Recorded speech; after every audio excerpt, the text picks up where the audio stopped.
وصحبه وسلم اللهم صل على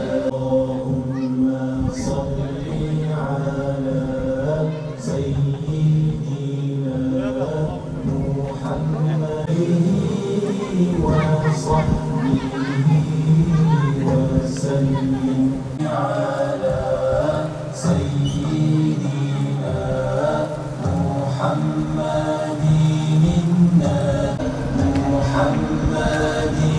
النبي الأمي وسلم اللهم صل على سيدنا محمد النبي على سيدنا محمد النبي الأمي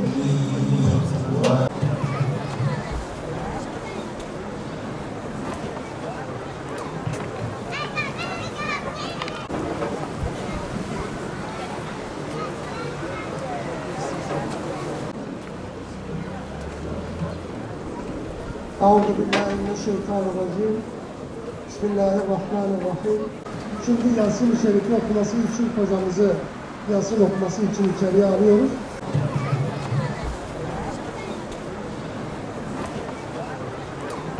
اتبعوا من لا يسألكم أجرا وهم مهتدون وما لي لا أعبد الذي فطرني وإليه ترجعون أأتخذ من دونه آلهة إن يردني الرحمن بضر لا تغن عني شفاعتهم شيئا ولا يوقظون والقمر قدرناه منازل حتى عاد كالعرجون القديم لا الشمس ينبغي لها أن تدرك القمر ولا الليل سابق النهار وكل في فلك يسبحون وآية لهم أنا حملنا ذريتهم في الفلك المشحون ما كانت إلا صيحة واحدة فإذا هم خامدون يا حسرة على العباد الوعد إن كنتم صادقين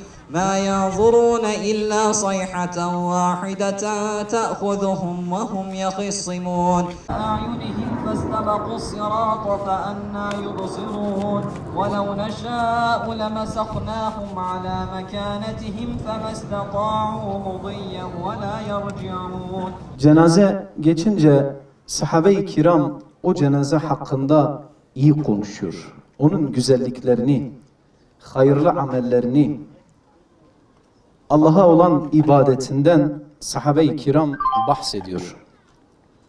Onların bahsinden sonra Peygamber aleyhissalatu vesselam şöyle buyuruyor. Vecebet deyip duruyor. Onlar o haldeyken ikinci bir cenaze oradan geçiyor. Sahabe-i kiram ikinci geçen cenazenin salih olmadığını, iyi amellerinin olmadığından bahsediyorlar. Peygamber aleyhissalatu vesselam ikinci bir sefer yine tekrardan vecebet diyor. Vacip oldu. Daha sonra sahabe-i kiram Peygamber aleyhissalatu vesselama soruyorlar. Ey Allah'ın Resulü, şu vecebet kelimesinin manası nedir? Vacip oldu manası ne ey Allah'ın Resulü diye soruyorlar. Peygamber aleyhissalatu vesselam sahabe-i kirama anlatmaya başlıyor. Diyor ki ikinci geçen için hani onun günahlarından, yanlış yaptığından bahsetmiştiniz. Ben de dedim ki vecebet, cehennem ona vacip oldu. İlk geçen için ise sizler onun salih amellerinden, hayırlarından bahsetmiştiniz ya. Ben de dedim vecebet, yani cennet ona vacip oldu. Bugün binlerce insan, yüz binlerce insan, binlerce genç Muhammed Sudan hocamızın salih amellerine şahittirler. Ya Rabbi sen de şahit ol.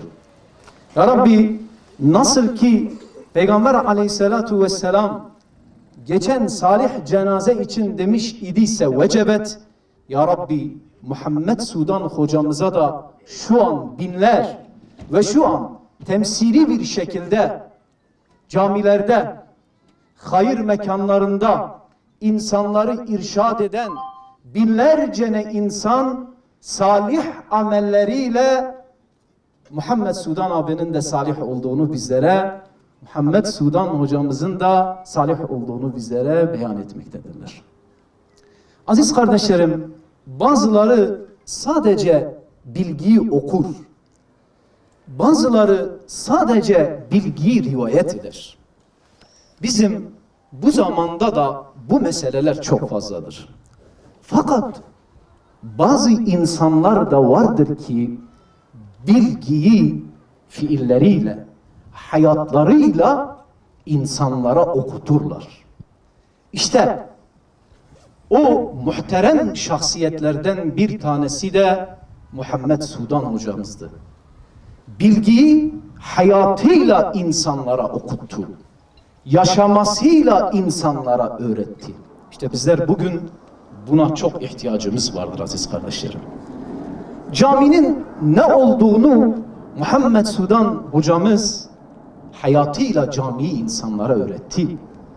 Caminin ne manaya geldiğini, neler ifade ettiğini, Medine-i Münevvere'de inşa edilen Mescid-i Nebevi'nin asr-ı saadette misyonu neydi? İşte onu Muhammed Sudan hocamız hayatıyla, fikirleriyle, yaşamıyla bütün insanlara bunu ilan etti ve Türkiye'deki bütün Müslümanlar bu çalışmanın ne manaya geldiğini, Mescid-i Nebevi'nin tekrardan 20. asırda nasıl hayata geçirileceğini Muhammed Sudan hocamız herkese öğretti. Fakat onun döneminde insanlar camiyi tartışıyordular. Camiye gidelim mi, gitmeyelim mi? Acaba bu camide namaz olur mu, olmaz mı? Derin tartışmalar içinde boğulurken, birbirlerini kırarken bizim Muhammed Sudan hocamız tüm kardeşlerimizi camilere yönlendirdi ve onları camilerin misyonunu en iyi bir şekilde idrak edip ve halka, insanlara anlatmasını istedi. Ve onun bu çalışması neticesinde binlerce insan Allah'ın kitabıyla tanıştılar.